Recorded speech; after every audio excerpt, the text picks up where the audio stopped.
Hello नमस्कार दोस्तों, 30 minute GS में आपका बहुत बहुत स्वागत है। पिछले वीडियो में हमने कवर किया था एंशिएंट और मेडिवल हिस्ट्री में जो आर्किटेक्चर था उसके बारे में।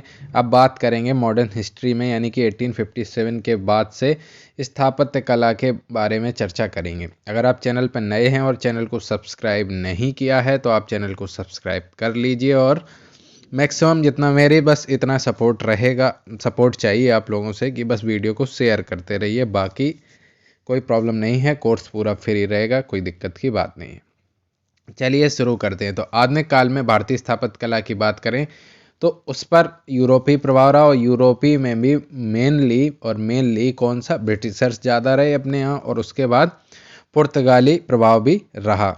इसके पुर्तगालियों के द्वारा गोथिक अथवा विक्टोरियन स्थापत्य कला का विकास भारत में हुआ। होता क्या है आगे आप समझ जाएंगे। गोथिक अथवा विक्टोरियन स्थापत्य कला क्या होती है पहले यहाँ देख लीजिए, फिर आगे बात करते हैं। ये बिल्डिंग आप देख रहे हैं, ये बिल्डिंग देख रहे हैं, ये है गोथिक या विक्टोरियन। जैसे आपने विक्टोरिया मेमोरियल देखा होगा, मैच वगैरह देखते होंगे तो भी आपको ऐसा दिख जाएगा, कई जगह पे दिख जाएगा। इसकी विशेषताएं पूछी जाती हैं, तो विशेषताओं की बात करें तो ऊंचे तिकोना इमारतें हैं, पतले नुकीले एवं एक से अधिक शिखर शिखर हैं। ये देखिए कई सारे ये पतले नुकीले एक से ज़्यादा शिखर आपको दिख रहे हैं, ठीक है। और इमारतों में बड़ी बड़ी खिड़कियां, ये देखिए खिड़कियां दिख रही कई सारी, इमारतों में बड़ी बड़ी खिड़कियां होती हैं। और इमारतों के निर्माण में पहली बार स्टील और लोहे का प्रयोग होता है, और इंजीनियरिंग स्टैंडर्ड पर ये आधारित थी, गोथिक या विक्टोरियन आर्ट, ठीक है। चलिए अब बात करते हैं कुछ गोथिक कल्चर की इमारतों के बारे में, जिसमें है basilica of Bom Jesus. Basilica of Bom Jesus कई बार पूछा गया है, तो ये है ईसाई धर्म प्रचारक सेंट फ्रांसिस जेवियर का मकबरा है। कब बनाया गया, इस पे भी क्वेश्चन आया, तो 1594 में बनाया गया है। ये सेंट फ्रांसिस जेवियर जेसुइट संघ के संस्थापक सदस्यों में से एक थे, जो जेवियर थे, और उनका उद्देश्य था ईसाई धर्म का प्रचार प्रसार करना। इनकी मृत्यु गोवा में हुई और उसी स्थान पर इनका मकबरा है, यानी कि कहाँ पर स्थित है मकबरा, गोवा में। नाम बेसिलिका ऑफ बॉम जीसस, सन भी याद रखना है 1594 में। और प्रतिवर्ष इनके स्मरण में ईसाई समूह के द्वारा यहाँ पर प्रतिष्ठान एवं भोज का आयोजन किया जाता है। इंग्लिश मीडियम वाले देख लीजिए, the tomb of the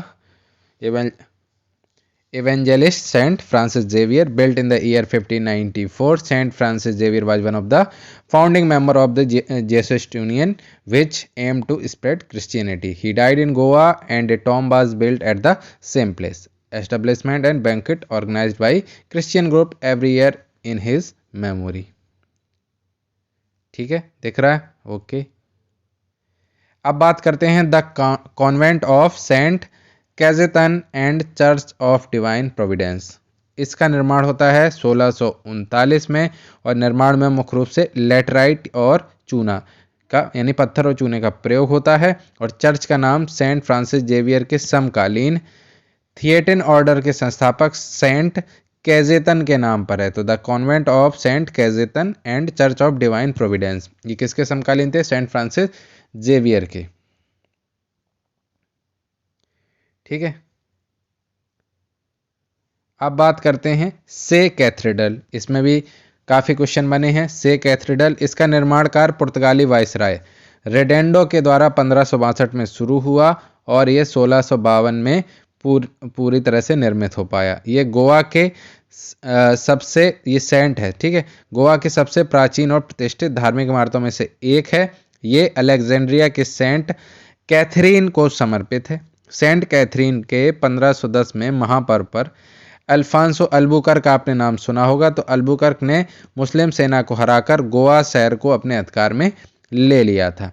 church की अनूठी विशेषताओं में 5 घंटे हैं, इसमें 5 घंटे लगे हुए हैं, और गोवा का सबसे बड़ा घंटा जो है वो गोल्डन बेल, कहाँ पर, सेंट कैथेड्रल या से कैथेड्रल में,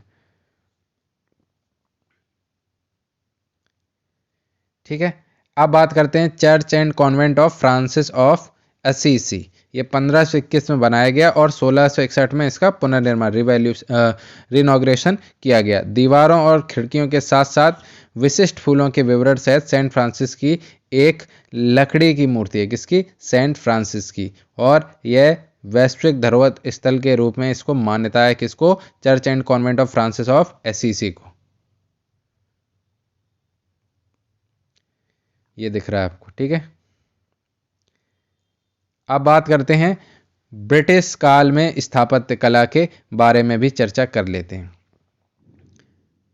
तो ब्रिटिश काल में नव गौथिक स्थापत्य कला का विकास हुआ, यानी कि पुर्तगाली जो गौथिक स्थापत्य कला लाए, वहाँ पर ब्रिटिश काल में नए तरह की गौथिक स्थापत्य कला हुई, जिसमें चर्च के स्थान पर अन्य भवनों का निर्माण भी हुआ।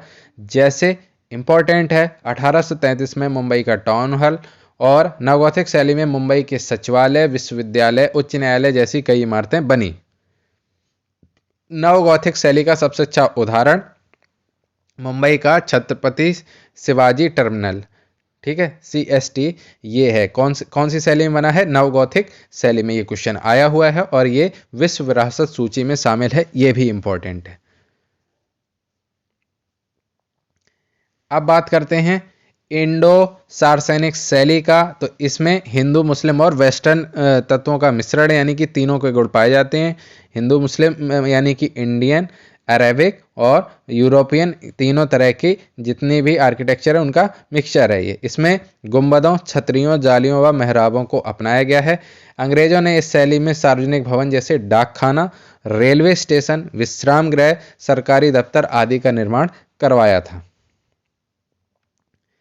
अब बात करते हैं राष्ट्रपति भवन की, जो 1929 में इसको कहते थे वायसराय पैलेस, अब कहा जाता है राष्ट्रपति भवन। यह रायसीना पहाड़ी पर बनाया गया दिल्ली का सबसे ऊंचा भवन था और इसके वास्तुकार का नाम याद रखना, एडविन लुटियन। इसके मुख्य सहयोगी थे इंजीनियर ह्यूज कीलिंग, हारून अल रशीद, सुजान सिंह।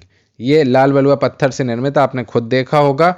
मुख्य गुंबद को सांची के बौद्ध स्तूप और जालियों को मुगल स्थापत्य कला की तर्ज पर बनाया गया है। स्तंभों में भारतीय मंदिरों की घंटियों का प्रयोग किया गया। ये इसी तरह के उदाहरण है जिसमें तीनों गुण पाए जाते हैं। ये आपने बिल्डिंग देखी होगी, तो ऊपर देखिए सांची के स्तूप की तरह पर जालियां आप देख ही सकते हैं। यहाँ पर मुगल स्थापत्य कला यानी कि मुगल की तरह लगते हैं, और इसमें मंदिरों के समान घंटे भी बनाए गए हैं। अब बात करते हैं इंडिया गेट। इंडिया गेट आपने देखा होगा, ये रहा। और इंडिया गेट एक युद्ध स्मारक के रूप में बनाया गया सन 1931 में।